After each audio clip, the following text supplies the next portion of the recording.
can we develop if we continue to live like this? How can we move forward if we continue to live like this? How can we ever have stable electricity with this kind of animosity, this kind of hatred, this kind of blatant denial of truth? People who don't pay attention to facts will always run themselves aground. You're welcome to Biafrans Daily. In a country and in a region where almost 500 people have been killed every week, where their mothers have been raped, their sisters are displaced, where most of them cannot go back to their homes. Most of their senators, they are now Abuja based. They hardly ever return to their home because bandits have taken over the territory. Just recently, Boko Haram and other terrorist organizations have joined hands together and formed a group. They are all collaborated and even elected a governor in the same northern states, in the same Nigeria, and the government did not react to it. In the region where all these things are happening, a northern group is demanding for this. Please, before I go on and read on the news, I would like you guys to subscribe, like, share, comment. I've discovered that a lot of people just come listen to the news and will just go their way. They don't want to click the subscribe button. Please, I'd like you guys to subscribe so that you can be getting notification anytime I make good video like this. And please subscribe. So here we go. The Konjia Matasan Kanu Advocacy Organization has reacted to the arrest of the leader of the indigenous people of Biafra, Nnamdi Kanu.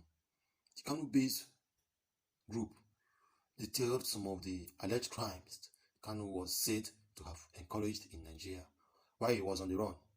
The IPOB leader has been scheduled to appear before the Abuja Federal High Court for the continuation of his trial on July 26, 2021. Kano State, Nigeria. The Kano-based group, the Konya Matisen Kano Advocacy Organization, KMKAO, has urged Nigerian court to sentence the leader of the indigenous people of Biafra, Nnamdi Kanu, to death. The organization, in a statement in Friday, July 2nd, via Facebook, accused Kanu of being responsible for the death of thousands of innocent lives.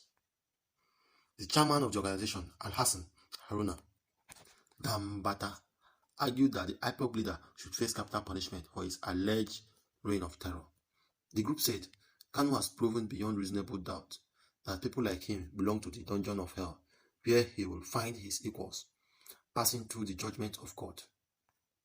He belongs only to the body bag because of his role in the deliberate planning, coordination, financing of terrorism that led to the death of thousands of innocent Nigerians whose only crime is obeying the Constitution and their rights and freedom of movement and residence. The group claimed the IPOB leader, should be severely punished for allegedly inciting and calling for the killings of citizens and burning of properties of innocent Nigerians.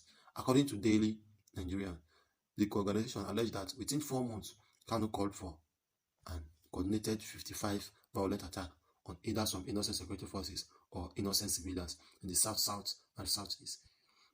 It said Kanu incitement and calls for violence has led to the attacks on the police headquarters in Imo State, various police posts in the southeast and south, even the customs, immigration, and correctional officers looking after our prisons were not spared.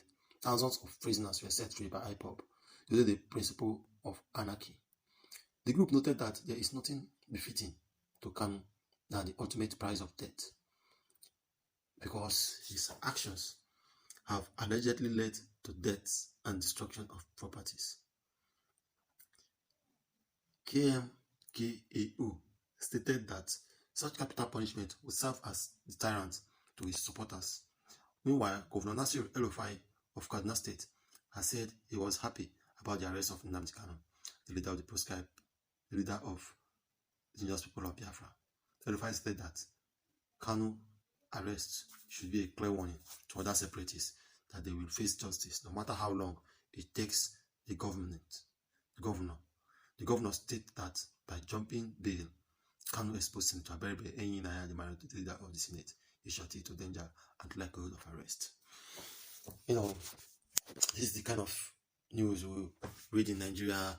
This is the kind of things we hear sometimes, and it makes our stomach cringe for the blatant lies the kind of lies this Northerners turn out, keeping on an innocent man just because they want to nail him. They'll just give a dog a bad name because you want to hang the dog.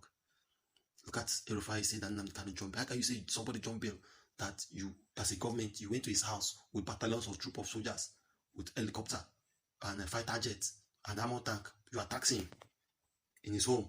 So when unprovoked attack, he was not with people. He has not organized any kind of military or anything to attack the federal government. You guys went to his house, attacked him while he was still on bail, killed 28 people then, and the young man managed to escape with his life. Now people are saying that he jumped bail. Are you not being insanely foolish? Are you not being insanely foolish? What kind of a country is this? The North and the East are completely opposite people. We are never one people in any shape, way, or form. That is why all of us Biafrans must come together, we must put our energy together to make sure that we break away from this cost contraption. That selfishness is the order of the day. People don't pay attention to facts. People are not ready to listen to the truth of the matter. People are just judging things based on sentiment. As long as it's not from my region, let him be hanged, let him be killed.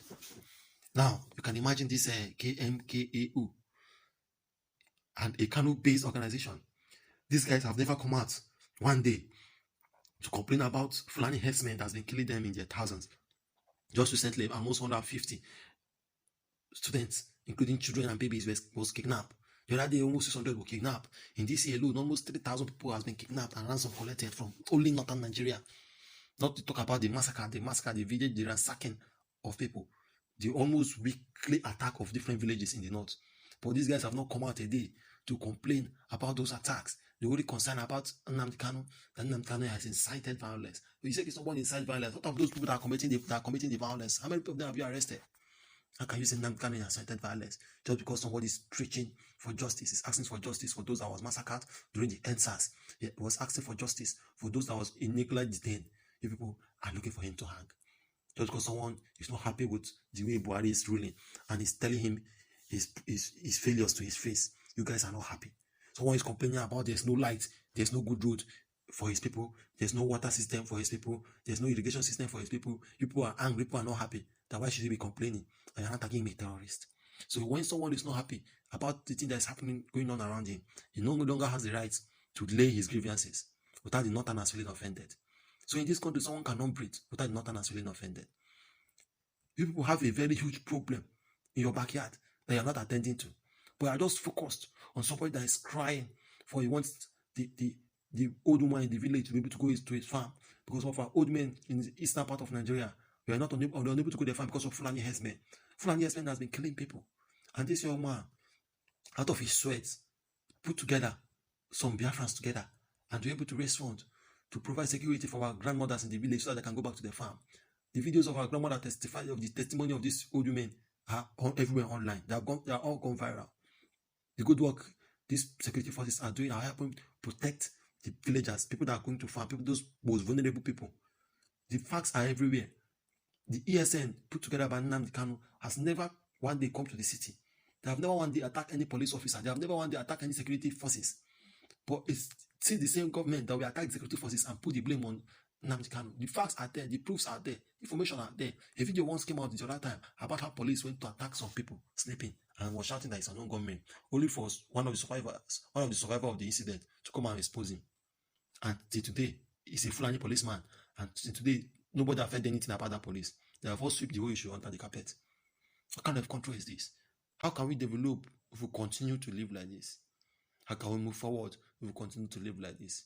How can we ever have stable electricity with this kind of animosity, this kind of hatred, this kind of rampant denial of truth? People who don't pay attention to facts will always run themselves aground. If you don't pay attention to details, if you don't pay attention to truth, if you don't pay attention to justice, there can never be peace. Without justice, peace can never reign. It's only justice that ensures peace continue. Every country that experiences progress, there must be justice system that ensures justice happens at every part, and everybody in the country gets justice when it's due them.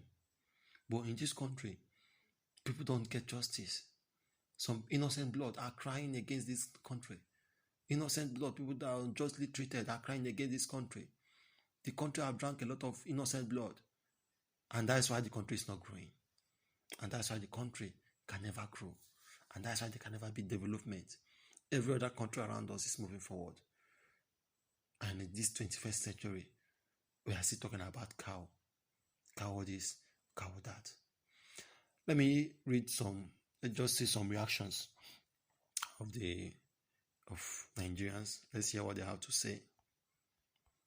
This one here said, if Buhari try nonsense, bad for Nigeria. This one here said, low mentality is the virus that is disturbing the northerners. This one here say nonsense, swear baboon they talk. This one here say, can you people be tired of blood and killing at all? The level of blood being poured and still pouring in the north every day isn't yet enough for you people, unless you call Nnamdi Kanu on blood. I'm sorry for you people. This one here said, if you want to know what made up the Igbos, let anything happen to Kanu. We are just being cautious because the world is watching. But if you guys think you hold this country, let anything happen to my able leader. That is when you will understand that mad cow no mad reach the Igbos. Can you hear yourself? Sentence you to death, and you will be alive doing what? Ha ha ha ha ha. Very funny and lunatic set of people. Before you begin to open that your dirty mouth, ask your president what he is facing now from the world. So know that Kanu is strong bone and is bigger than this nation to swallow. This one here said, we are watching. This one here said, sometimes I wonder which kind of country we are living. This Fulani and Hausa, do they even have small brain? Or is it that they love to talk before they think? Well, it's not their fault. They are what? They are parasites. This one here said, you allowed Boko Haram, S-men and bandits to work freely. Then innocent Kanu you want to kill. May thunder without lights fire on our mouth forever. So, my people, I think this is the news, and you guys should comment, share, and say whatever is your mind. And I'd like you to share this. Let this news go viral. Thank you for listening. Bye.